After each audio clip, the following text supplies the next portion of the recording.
മലപ്പുറം പുതിയങ്ങാടി നേർച്ചയ്ക്കിടെ ആനയിടഞ്ഞ് 21 പേർക്ക് പരിക്ക്. ബുധനാഴ്ച പുലർച്ചെ 1:15-ഓടെയാണ് സംഭവം. ഇടഞ്ഞ ആന ഒരാളെ തൂക്കിയെറിഞ്ഞു. ആന വിരണ്ടോടിയതോടെ ഇവിടെ എത്തിയവർ ചിതറി ഓടുകയായിരുന്നു. ഒരാളെ ആന തുമ്പിക്കൈകൊണ്ട് തൂക്കിയെടുത്ത് നിലത്തിട്ടു. ഇയാളുടെ പരിക്ക് ഗുരുതരമാണ്. പരിക്കേറ്റവരെ ആശുപത്രിയിലേക്ക് മാറ്റി. പരിഭ്രാന്തി പരത്തിയ ആനയെ പാപ്പാന്മാർ അനുനയിപ്പിച്ച് തളച്ചു.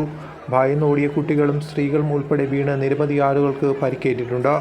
പാപ്പാൻ ഇടപെട്ട് ആനയെ തളച്ചത് കൂടുതൽ അപകടം ഒഴിവാക്കി. പാക്കത്ത് ശ്രീകുട്ടൻ എന്ന ആനയാണ് അർദ്ധരാത്രി ഇടഞ്ഞത്. ആന തുമ്പിക്കൈയിൽ തൂക്കിയെറിഞ്ഞയാൾക്ക് ഗുരുതരമായി പരിക്കേറ്റിട്ടുണ്ട്. ഇയാളെ കോട്ടക്കലിലെ സ്വകാര്യ ആശുപത്രിയിൽ വെന്റിലേറ്ററിൽ പ്രവേശിപ്പിച്ചതായാണ് വിവരം.